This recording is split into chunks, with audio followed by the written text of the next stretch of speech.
सभी को मेरा प्रणाम जी। आज इस समय में, जिस समय में हमारा देश ऐसी संकट की घड़ी से जूझ रहा है, इस समय में आप सभी विद्यार्थियों के लिए, ताकि आपका पढ़ाई का जो कार्यक्रम है वो सुचारू रूप से, नियमित रूप से चलता रहे, इसके लिए हम सभी आचार्य लोगों ने मिलकर के आप लोगों के लिए एक ऑनलाइन क्लासेस का कार्यक्रम चलाया है, जिसके द्वारा आपको प्रत्येक सब्जेक्ट की और प्रत्येक क्लास की, जो हमारे पास हैं कक्षा नवम, दसम, एकादश और द्वादश की, प्रत्येक विषय की जो है आपको वीडियो प्राप्त होती रहेंगी। और मैं चाहता हूं कि वीडियो देखने से पहले इसको सब्सक्राइब करें, बेल आइकन प्रेस करें और लाइक करें, शेयर करें, जिससे कि हमारी आने वाली और भी वीडियोज आप लोगों तक पहुंचती रहे।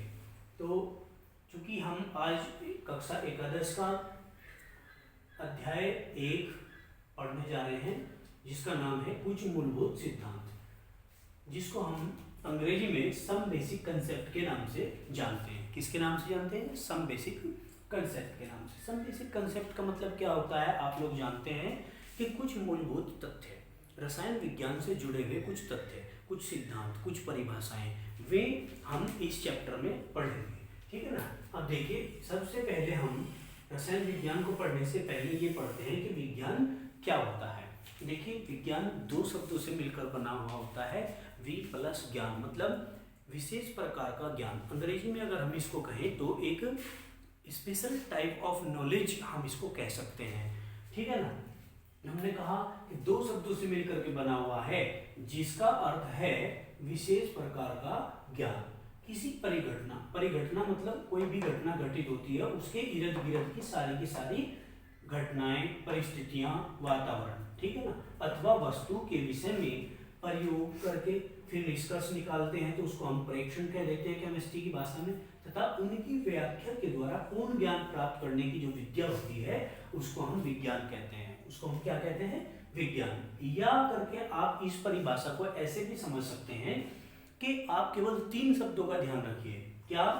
क्रमबद्ध, सुव्यवस्थित और सुसंगठित। मतलब हमने क्या कहा? किसी वस्तु के सुव्यवस्थित, क्रमबद्ध, सुसंगठित ज्ञान को ही हम क्या कहते हैं?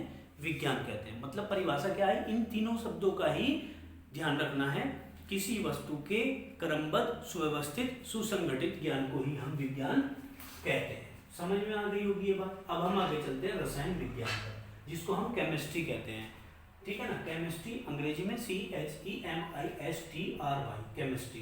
ये स्पेलिंग्स इसलिए बतानी पड़ती हैं क्योंकि विद्यार्थी बहुत से ऐसे होते हैं जो पास होकर के इन कक्षाओं में तो आ जाते हैं, बड़ी कक्षाओं में आ जाते हैं, कक्षा 10 पार करके 11, 12 में आ जाते हैं, लेकिन उनको स्पेलिंग्स का नहीं पता होता, छोटी छोटी परिभाषाओं का नहीं पता होता। इसलिए आपको स्टार्टिंग में यही चीजें बता रहे हैं। रसायन विज्ञान एक केंद्रित विज्ञान होता है। केंद्रित विज्ञान का मतलब है ये भौतिक विज्ञान और जीव विज्ञान के बीच की एक कड़ी होता है। क्या होता है? भौतिक विज्ञान और जीव विज्ञान के बीच की एक कड़ी होता है। इसलिए हमने इसे कहा कि ये एक केंद्रित विज्ञान है। ये जो हमारी नेचर है, प्रकृति के रहस्यों को जानने के लिए और उनको अपने लिए उपयोगी बनाने के लिए, ठीक है ना, हमारे लिए रसायन विज्ञान बहुत ही ज्यादा आवश्यक होता है। फिर कहा प्रयोगों की क्रमबद्ध व्याख्या से, क्रम के अनुसार उनकी व्याख्या करके सिद्धांत की स्थापना करना, फिर सिद्धांत बनाए जाते हैं और उन सिद्धांतों की फिर हम सत्यता की परखने की विधियों की जानकारी रसायन विज्ञान के अंतर्गत प्राप्त करते हैं। मतलब सबसे पहले प्रैक्टिकल करते हैं, प्रैक्टिकल करने के बाद निष्कर्ष निकालते हैं और निष्कर्ष निकालने के बाद हम सिद्धांत बनाते हैं उन्हीं के आधार पर, और उन सिद्धांतों को हम फिर ये देखते हैं कि वो सत्यता की कसौटी पर खरे उतर भी रहे हैं या नहीं। फिर क्या कहते हैं? आप देखिए, रसायन विज्ञान की परिभाषा पढ़ेंगे। रसायन विज्ञान विज्ञान की एक शाखा है।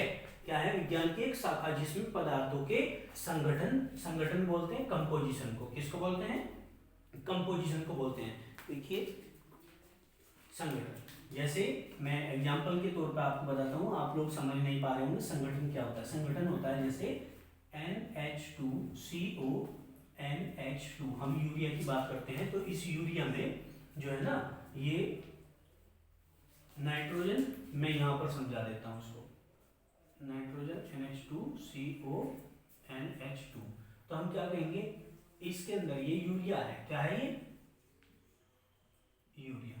अब यूरिया में नाइट्रोजन, हाइड्रोजन, कार्बन, ऑक्सीजन ये सब चीजें आ रही हैं, तो ये कितने कितने अनुपात में मिली हुई है, नाइट्रोजन कितने अनुपात में है, हाइड्रोजन कितने अनुपात में है, कार्बन ऑक्सीजन कितने कितने अनुपात में है, जितने जितने अनुपात में है उन सबको अगर हम मिला दें, मिक्स कर दें, तो हम कहेंगे कि वो उसका संगठन है। गुणों तथा गुण पता ही है, पदार्थ के गुण क्या होते हैं, उनमें होने वाले परिवर्तनों का जो अध्ययन किया जाता है, ठीक है ना, उसको हम क्या कहते हैं, रसायन विज्ञान कहते हैं। समझ में आ गई होगी ये बात। अब हम देखते हैं, यूं तो रसायन विज्ञान की स्थापना का सही समय हमें पता नहीं है, ठीक है ना, किंतु आधुनिक रसायन शास्त्र को विज्ञान की एक अलग शाखा के रूप में जो दिया गया है श्रेय प्रस्तुत करने का, वो रॉबर्ट बायल को दिया गया है, ठीक है ना। रॉबर्ट बायल ने रसायन विज्ञान को विज्ञान की एक अलग शाखा के रूप में प्रस्तुत किया, ठीक है ना। फिर कहा, दूसरी बात आती है, दूसरा बिंदु आता है हमारा कि रसायन शास्त्र के उदय के समय महत्वपूर्ण निष्कर्षों की स्थापना की, ठीक है ना, इसीलिए उनको किसको, उनको किसको, लेवाशिए को रसायन शास्त्र का जनक कहा जाता है। ठीक है, चलिए आज हम इस वीडियो में अभी यहीं तक पढ़ते हैं। यह आपका, मैं समझता हूँ कि पीडीएफ में जो पेज नंबर 1 है उसका ये मटेरियल है, ये आपको समझाया गया है। आशा करता हूँ कि आपको ये समझ आया होगा और आप अच्छे से इसको बार बार अध्ययन करेंगे। धन्यवाद।